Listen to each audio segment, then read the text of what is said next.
Oyez, oyez, oyez, gens de cœur et de bon sens, écoutez tous, s'il vous plaît bien, ce que va vous conter Jean Lutin. C'est-tu la vérité? C'est-tu des histoires? Faut-tu y croire? Faites juste écouter, c'est des histoires. Ça se passait à l'automne 1938, ça. L'automne 1938, il y avait Tiga puis Gros Bras. Tiga puis Gros Bras qui...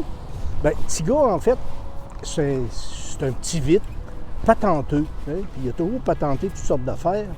Et Gros Bras, c'est son chum qui lui donne un coup de main. Tu sais. Bon bonhomme. Alors, mon petit gars, durant l'hiver, il avait patenté quelque chose pour améliorer ses performances de bûcheux.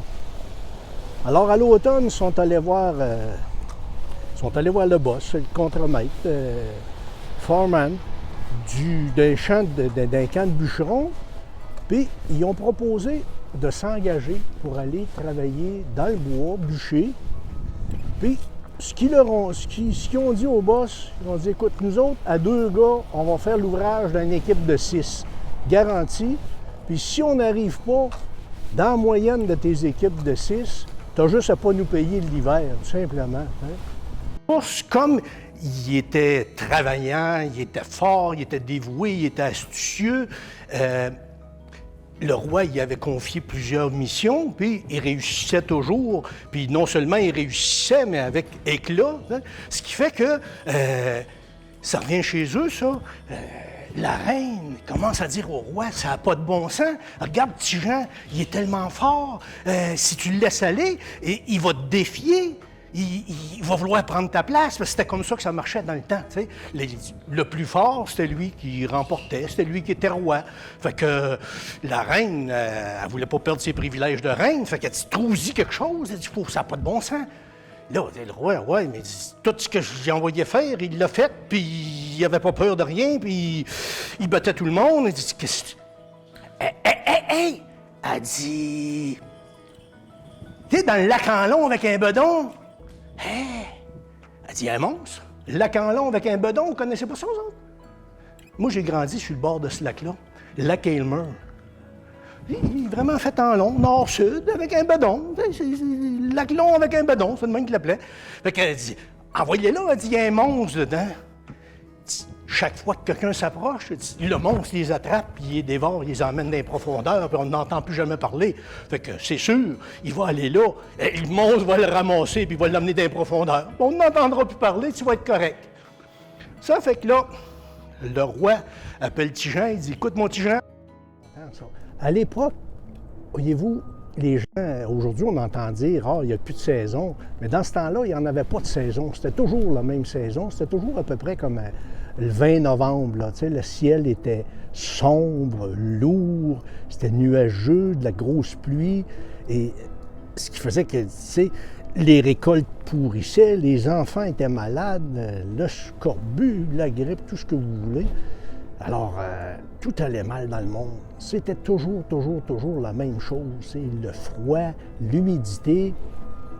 Alors, quand ça va mal, qu'est-ce que les gens font? Bien, ils se tournent vers Dieu, puis ils se mettent à prier. Bien, c'est ce qu'ils ont fait.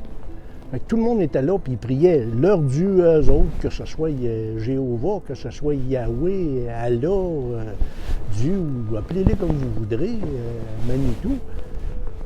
Seigneur, tu sais, regarde, aide-nous, fais quelque chose, nos enfants sont malades, nos enfants meurent. Puis, on n'est plus capable de vivre, ça n'a pas de bon sens, on est malheureux.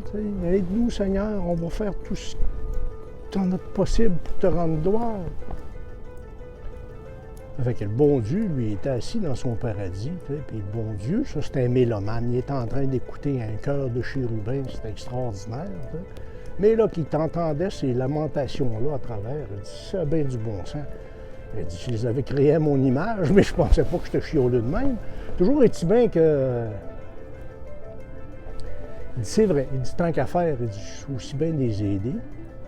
Et puis, il était là, dans son fauteuil, avec les bras ballants, puis tu sais, à un moment donné, il a ramassé de la glaise dans le sol. Il s'est mis à jouer avec ça. Il a façonné ça. Vous savez, Dieu, là, il sait tout, hein?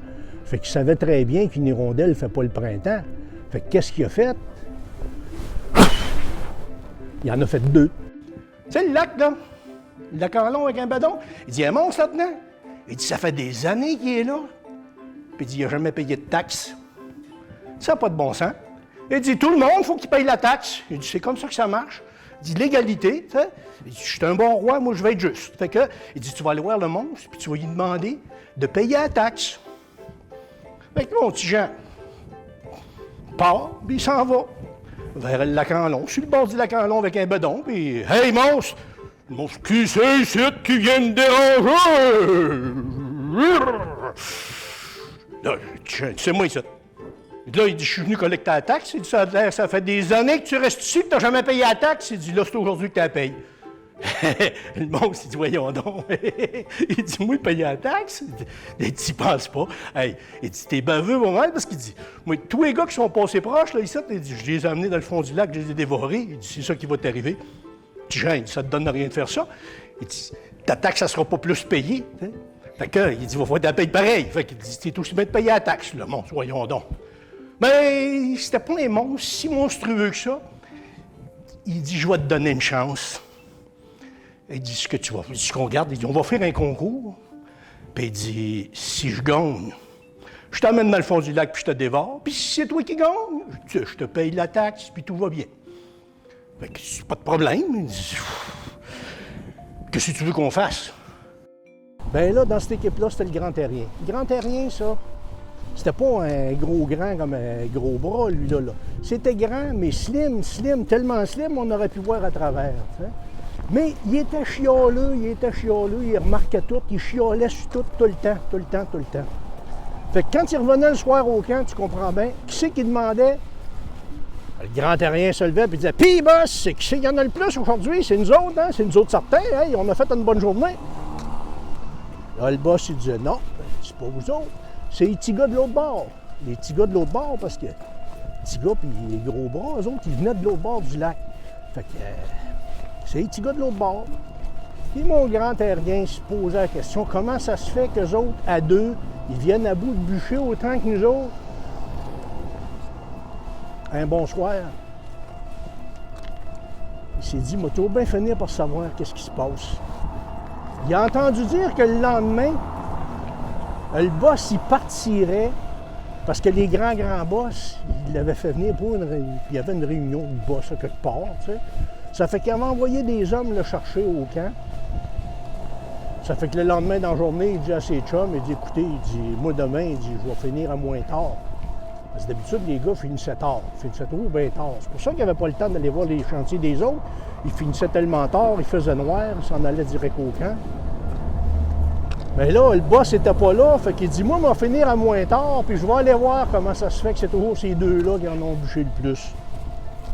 Avec à moins tard, mon Grand Terrien qui part, arrive au camp, ouais. Il s'installe dans le grand canot du boss. Le boss était parti d'un boat avec les hommes des grands boss.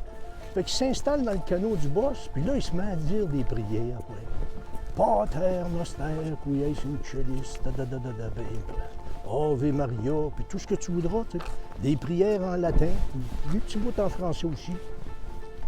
Là, vous allez me dire, écoute, comment ça se fait qu'en disant, qu'est-ce qui se fait là de dire des prières? Mais aussi surprenant que ça peut être, le canot qui se met à branler, toi, puis qui lève dans les airs. Ça fait que mon Grand Terrien qui se dirige vers le chantier de petits gars puis gros bras. Bien, c'est depuis ce temps-là, mesdames et messieurs, qu'on connaît l'alternance des saisons. Merci.